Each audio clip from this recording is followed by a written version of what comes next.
sont là parmi nous. Les manchers, on les appelle les reptiliens, les fils du serpent.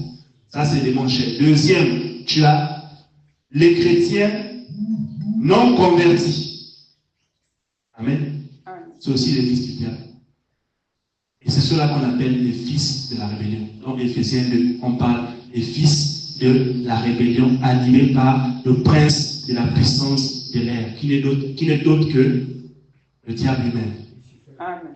Donc vous voyez. Donc tu as les fils, tu as déjà les démons eux-mêmes qui sont là, oui.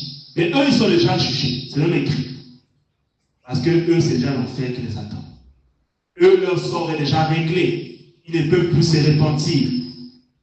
Maintenant, tu as les hommes eux-mêmes, les hommes normaux, mais qui se disent chrétiens, mais qui ne sont pas nés de nouveau. Ceux-là aussi sont les fils du diable. Amen. Parce qu'ils sont animés par l'esprit de la rébellion. Amen. Amen. Donc c'est ça le problème. Pourquoi aujourd'hui l'Église est mal vue? C'est à cause de ces deux éléments-là. Tu as le diable forcément qui va combattre l'Église. Lui, on le connaît. Et si c'était que lui, je peux dire que si c'était le diable contre que les enfants de Dieu, le diable n'avait pas gagné. Amen. Tous les jours de le prier. Tous les jours, et qu'il devait faire, ah ça c'est le diable. Tout le monde devait dire, le diable sort, il devait me fuir. Il serait dépassé.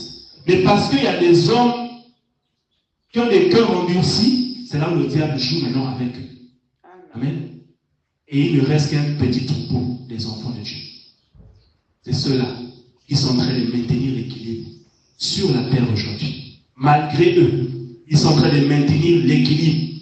Quand on parlera de l'enlèvement, à ce moment-là, vous allez voir que tous les démons qui se cachent dans le ciel, partout ailleurs, vont venir maintenant.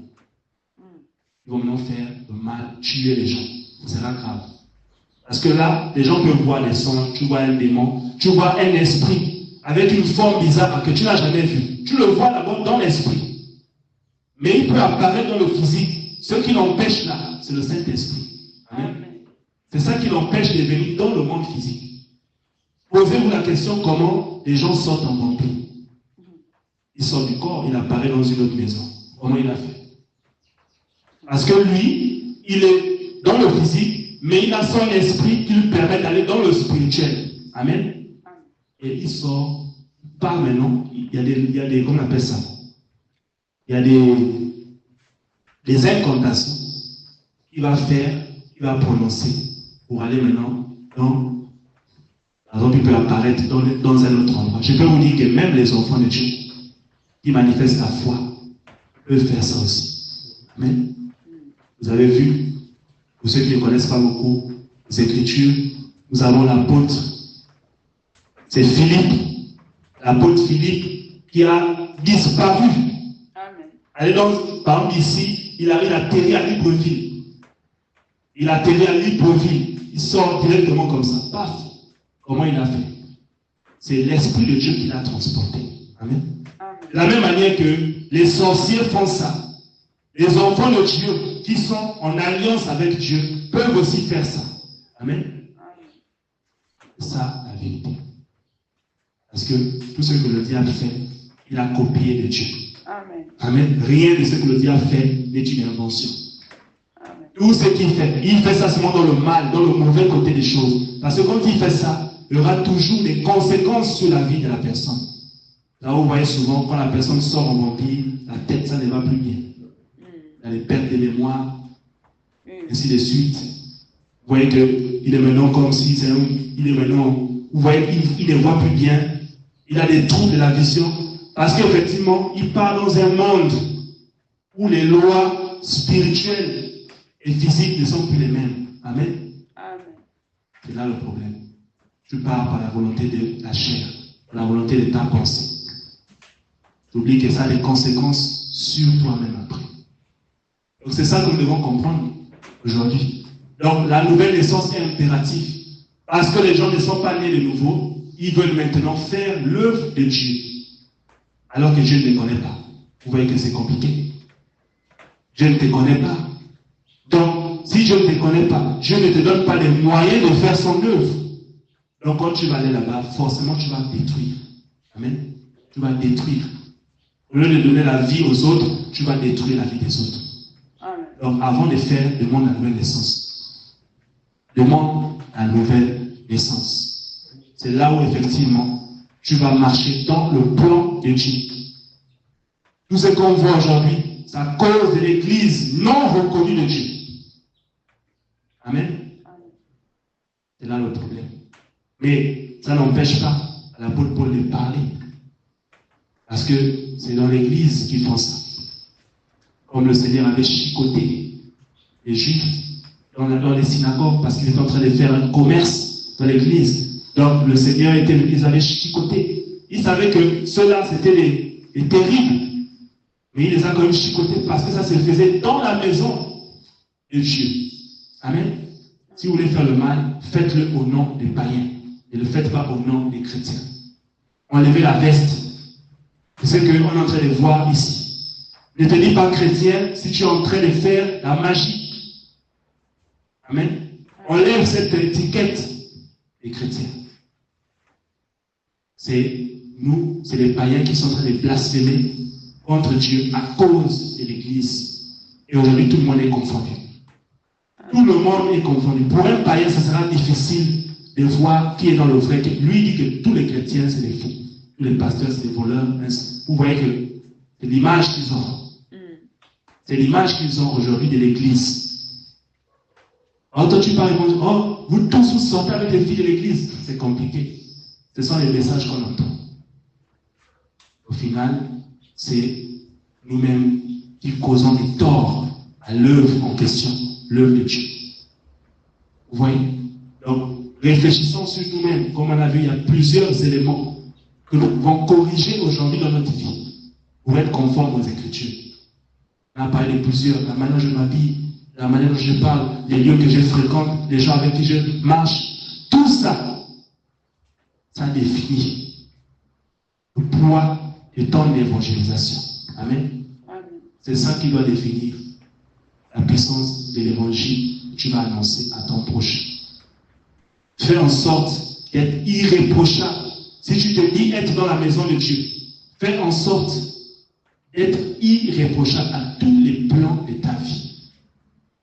C'est de là où, effectivement, Dieu verra et tu fais des efforts. Et Dieu va te fortifier. Amen. C'est ça que Dieu veut. Vous ne voyez pas, vous n'avez pas une idée et une vie que tu peux sauver à toi seul. Là où tu marches, partout là où tu pars, tu impactes les gens. Que ce soit de manière positive ou négative. Ça peut être négatif, ça peut aussi être positif. Si tu es une lumière de Dieu, ce sera positif. Si tu es dans les ténèbres, ce sera négatif. Tu te rendras même compte que même la parole que tu dis, toutes tes paroles, tout ton discours, sera un discours corrompu. Amen. Un discours hypocrite. Même rien que ta parole peut détruire la foi de quelqu'un. Donc vous voyez, c'est là où on doit faire attention. Donc c'est tout ce que je voulais dire ce matin. C'était ça. À savoir, quels sont les obstacles à l'évangélisation. Premier obstacle, c'est la vie des chrétiens. La vie de péché. Ton témoignage n'est pas bon. Tout ce que tu fais est contraire à l'évangile de Dieu. Amen. Tu ne peux rien donc sauver. Tu peux sauver personne. Deuxième chose, la honte. Tu as honte de prêcher. Tu as honte de parler de Dieu.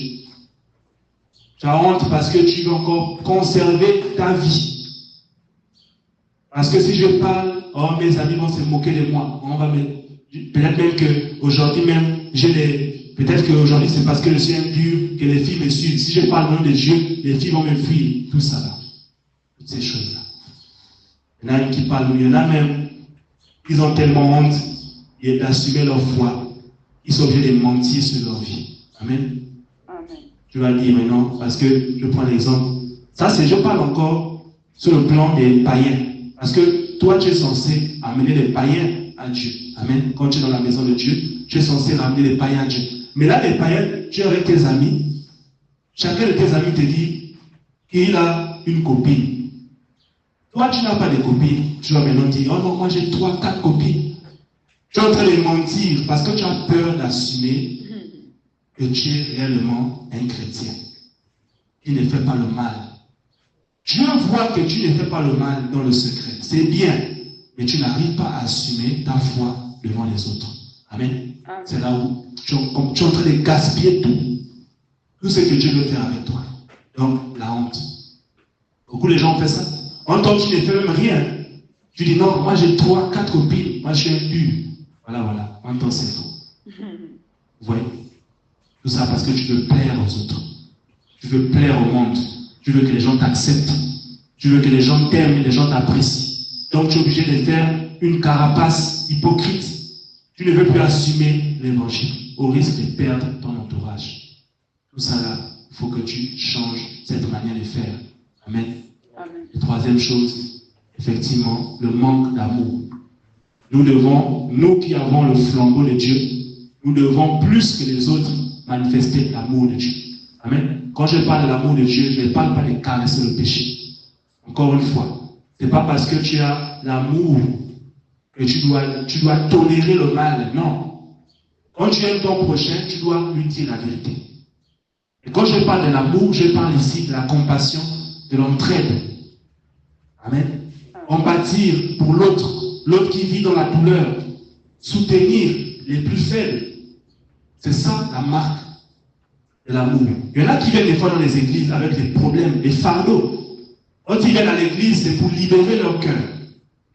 Mais ils se rendent compte que quand le culte est fini, les gens se séparent, les gens partent comme ça, on ne prend même pas connaissance, on ne prend même pas la peine de prendre du temps avec cette personne. Peut-être que la personne souffre, la personne vit des temps difficiles, il veut se confesser, se confier.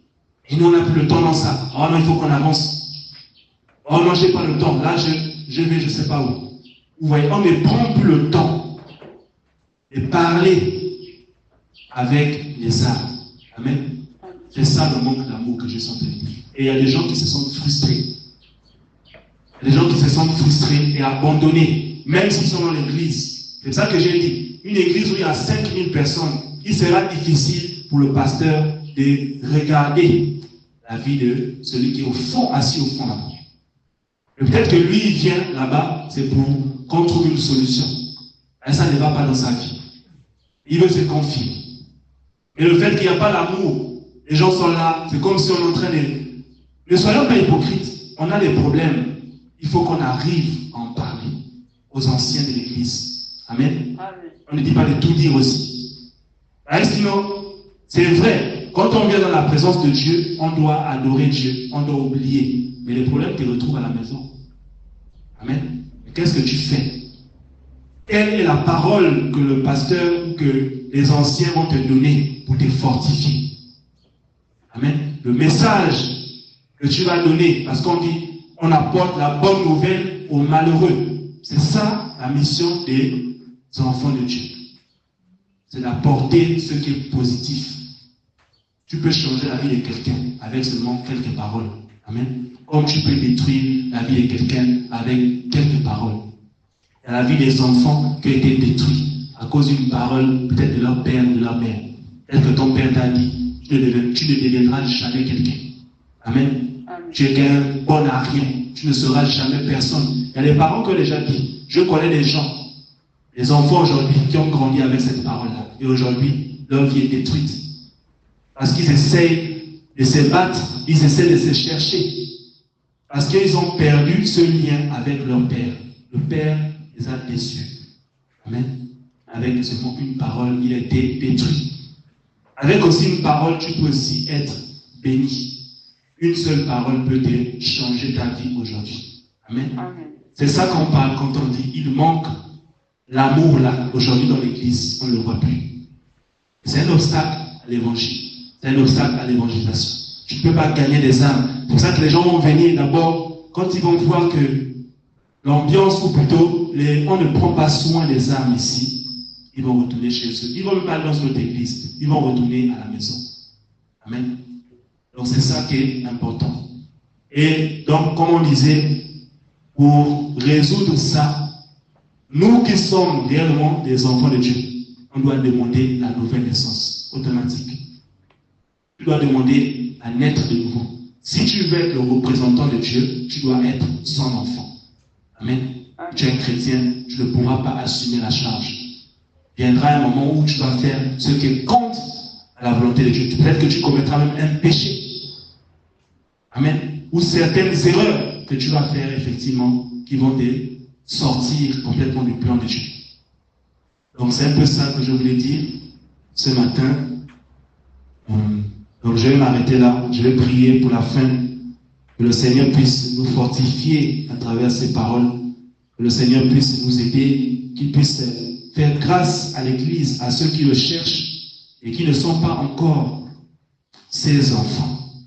Éternel mon Dieu, mon roi, je prie, Seigneur, ce matin, que tu puisses, au travers de cette parole, toucher encore, Père mon Dieu, mon roi, chacun de nous ici présents, Père mon Dieu, mon roi, que cette parole puisse nous fortifier, que cette parole puisse nous aider à corriger notre vie.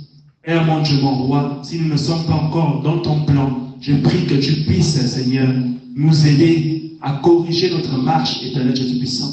Père mon Dieu, mon roi, nous prions car tu nous as appelés, Père mon Dieu, non comme des chrétiens, mais à être des disciples, mais à être des enfants, Père éternel, mon Dieu, mon roi. Tu nous as appelés avec une mission, Père Dieu Tout-Puissant. Je prie ce matin que tu puisses toucher, visiter les cœurs de tout un chacun ici présent, que nous puissions, Père mon Dieu, tisser une alliance avec toi, Père mon Dieu, mon roi, dans le nom de Jésus-Christ de Nazareth. Merci Seigneur Père de m'avoir encore utilisé ce matin. Dans le nom de Jésus-Christ de Nazareth, je prie que la parole qui est annoncée puisse, Seigneur, porter des fruits positifs dans la vie de tout un chacun. Dans le nom de Jésus-Christ de Nazareth que je viens de prier. Amen. Merci Seigneur.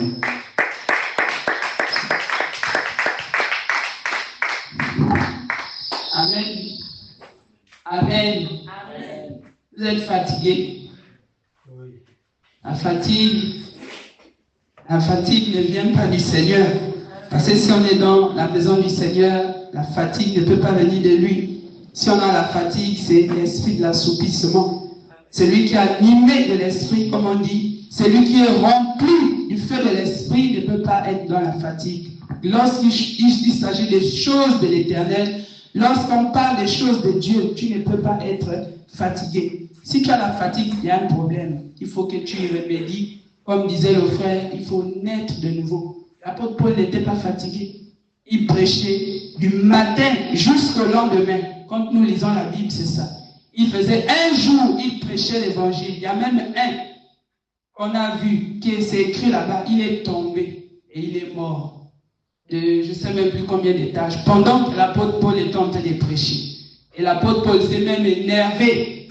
Et voilà, c'est ceux-là. Mais par la grâce de Dieu, comme il avait la puissance de réveiller les morts, il a prié et la personne est revenue à la vie. Vous voyez? Donc c'est pour vous dire que ton esprit doit être éveillé. Si tu dors, tu te fatigues au bout d'1 heure. Là même, ça n'a pas duré. Quelqu'un qui est animé de l'esprit peut rester là jusqu'au lendemain. Si tu es fatigué, ça veut dire que ta vie spirituelle, c'est le sommeil. Même si tu pries à 2 heures du matin, oui, Seigneur, Seigneur, mais ce n'est pas assez. Hier, il y a un frère, prophète, qui est venu ici. On parlait de ça. Et il m'a dit, tu passes combien de temps dans la prière et tout ça là? Est-ce que tu pries? J'ai dit, je prie la nuit. J'ai dit, c'est ce que j'ai dit ici aux frères et sœurs, qu'il faut beaucoup prier la nuit. Parce que c'est là où tout se passe. Plus tu pries la nuit, plus ta journée sera mieux. C'est un secret que je vous donne. Plus tu vas passer le temps dans la prière de nuit, ta journée sera agréable. La prière que tu as fait la nuit va influencer ta journée. Le Seigneur Jésus-Christ, on a pu le voir, il a passé son temps à prier la nuit. Et la journée, il allait travailler. Voilà pourquoi il pouvait guérir les malades, il pouvait discerner et il pouvait faire des choses parce qu'il a beaucoup prié. Il s'est ressourcé, il a rempli son esprit de la prière, du feu de l'esprit. Quand on parle de ça, les gens sont perdus. Quand on parle de la puissance de l'esprit, on est perdu dans l'église. Et c'est triste parce qu'à l'époque, ils n'étaient pas perdus. On dit le jour de la Pentecôte, le Saint-Esprit, ils étaient tous unis d'un même esprit, d'une même pensée. Le Saint-Esprit est descendu sur tout le monde. le jour de la Pentecôte. On n'a pas dit qu'il y avait un qui était à côté, il est en train de rêver. On a dit tout le monde a reçu le feu de l'Esprit. Tout le monde parlait en langue. Les gens prophétisaient. Nous pouvons le lire dans Acte 2. Comment ils ont tous reçu la puissance de l'Esprit. Ils ont tous parlé en langue. Les langues étrangères, les langues des hommes et les langues du ciel. Mais pourquoi aujourd'hui c'est difficile que ça arrive dans une assemblée, que tout le monde soit saisi de l'Esprit et que tout le monde parle en langue, ou que tout le monde reçoit l'Esprit prophétique, où il y a plusieurs qui prophétisent? Pourquoi il n'y a pas ça aujourd'hui? Parce que les cœurs sont incrédules. Le véritable problème, c'est ça. C'est l'incrédulité. On pense servir Dieu. On pense aimer Dieu. Mais ton cœur est éloigné de Dieu. Nous devons revenir, bien-aimés. Comme le frère pouvait le dire, nous devons revenir à la vérité. Nous devons revenir parce que le Seigneur pouvait me dire, quand j'étais assise là, dis-leur que les temps sont finis. Répondez-vous, car le royaume des cieux est proche. Le royaume des cieux est déjà là. C'est le moment de se repentir. Petits enfants, jeunes gens, vieillards, que tu sois président, ministre, c'est le temps de te repentir parce que l'enfer va chauffer. Comme dit un grand frère dans la foi du côté des États-Unis, l'enfer va chauffer. L'enfer va chauffer, je vous le dis. L'enfer va chauffer. Et ça a déjà commencé à chauffer sur la terre. Il y en a qui vivent déjà l'enfer sur la terre. Mais là-bas, ce sera pire. Ce qui est sur la terre, là, c'est rien. Là-bas, ce sera pire. L'enfer ne va pas rigoler. Nous pensons que nous venons à l'église pour nous asseoir, pour nous promener, pour nous balader. Ah, je vais là d'abord, je pars à l'Alliance chrétienne, écoutez un peu, le pasteur là me fatigue. Ah, quand je pars là-bas, ah, c'est toujours la même chose. Après, je pars à Bethel, je pars m'asseoir à Bethel. Ah, il n'a toujours pas changé. Le pasteur là, c'est toujours la même chose. Sache que tu n'es pas à l'église pour le pasteur. Tu n'es pas à l'église pour le prophète. Tu pars pour chercher ton salut. On n'est pas à l'église pour quelqu'un. On part à l'église pour Dieu. On part à l'église pour son salut. Il faut que tu prennes conscience de ça aujourd'hui. Jeune homme, jeune femme, vieillard, il faut que tu prennes conscience de ça aujourd'hui. Que le Seigneur revient bientôt. Il le révèle à ses prophètes. Il le révèle à ses sentinelles qu'il revient bientôt.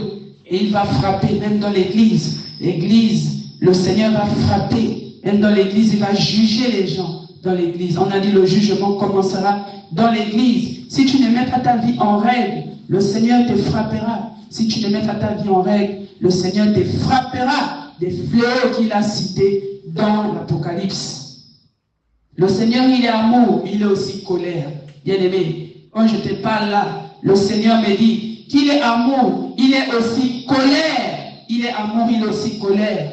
Et sa colère sera terrible pour beaucoup de personnes. Pour beaucoup de personnes. Pour le diable et tous ceux qui le suivent. Pour le diable et ceux qui sont comme livrés dans l'église. Comme ceux qui sont comme la mauvaise herbe dans l'église. Au lieu d'être le blé, au lieu de produire du fruit, tu es encore un arbre qui ne produit pas du fruit dans la maison de l'Éternel. Le Seigneur te dit, produis des fruits. Produis des bons fruits. Sois un exemple dans ta maison. Sois un exemple dans ton quartier. Sois un exemple auprès du voisinage. Il faudrait qu'on sache que toi, tu es servante. Il faudrait qu'on sache que toi, tu pries Dieu. Tu as changé de vie. C'est à toi de ramener les âmes dans la maison du Seigneur. C'est à toi de les toucher. Pas ta manière d'être, pas ta manière de t'habiller, comme je pouvais écouter. Pas ta manière de te présenter devant les gens. Ta manière de parler. On doit le savoir. On doit le savoir.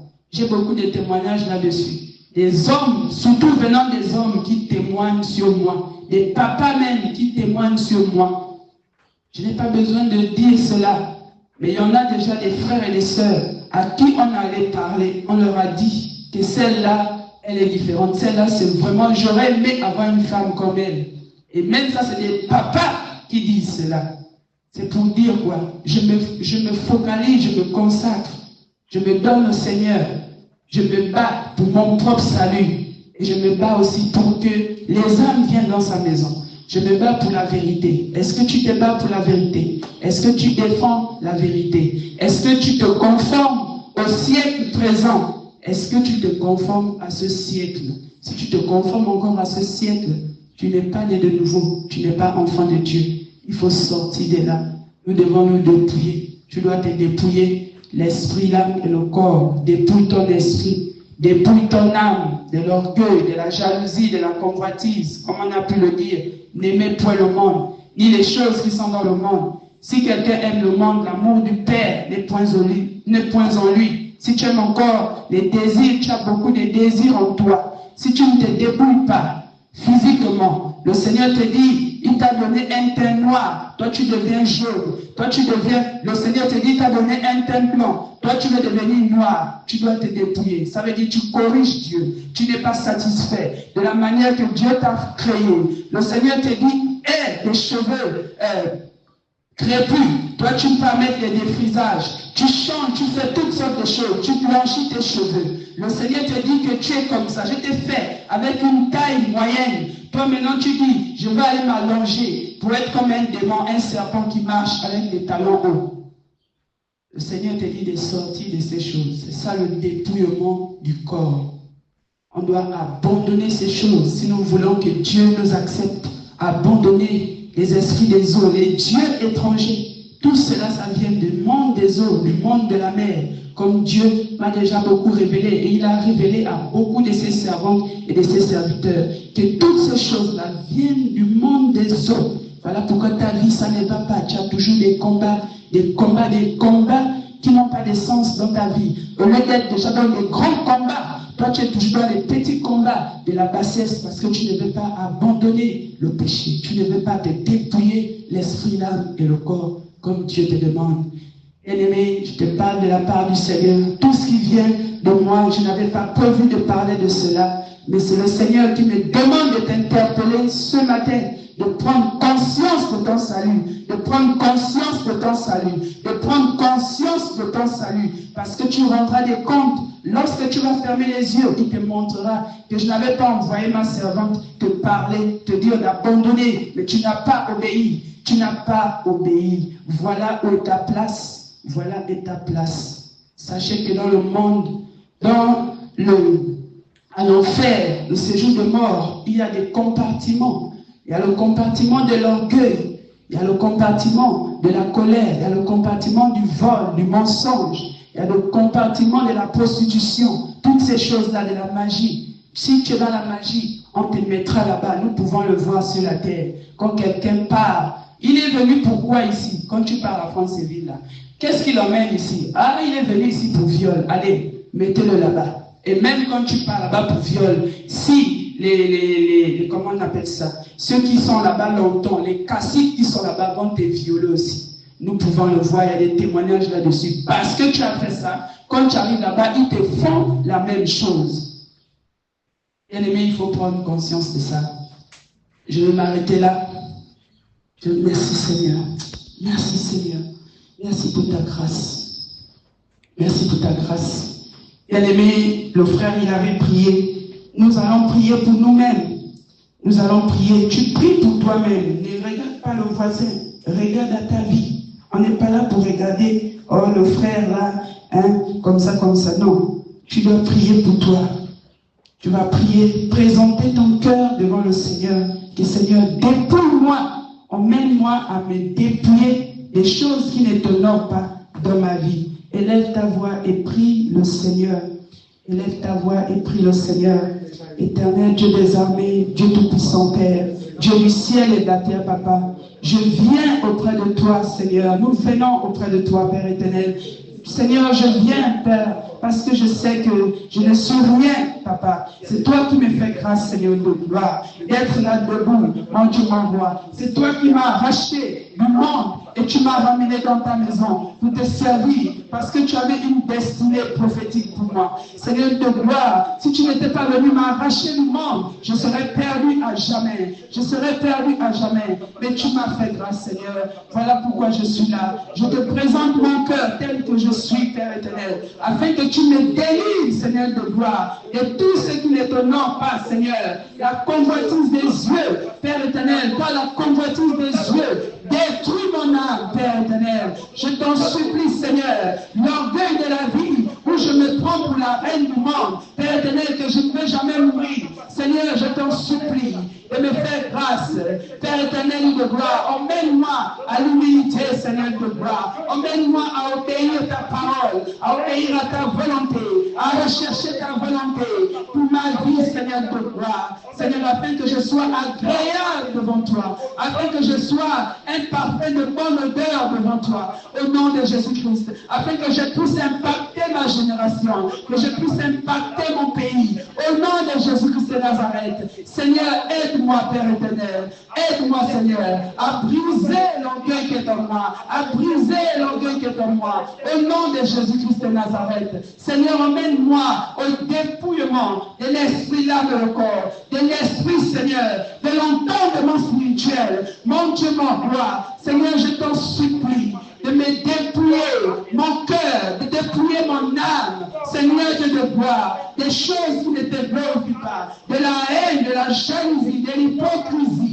Au nom de Jésus-Christ de Nazareth, Seigneur, emmène-moi à me dépouiller mon corps, me dépouiller mon corps, Seigneur, de gloire, afin d'enlever les dieux étrangers sur moi, afin que j'enlève tout Dieu étranger sur moi, au nom de Jésus-Christ de Nazareth. Seigneur, afin que je n'ai point honte de la manière dont tu m'as créé, Père éternel de gloire. Emmène-moi, Seigneur, à comprendre cela ce matin, au nom de Jésus-Christ de Nazareth.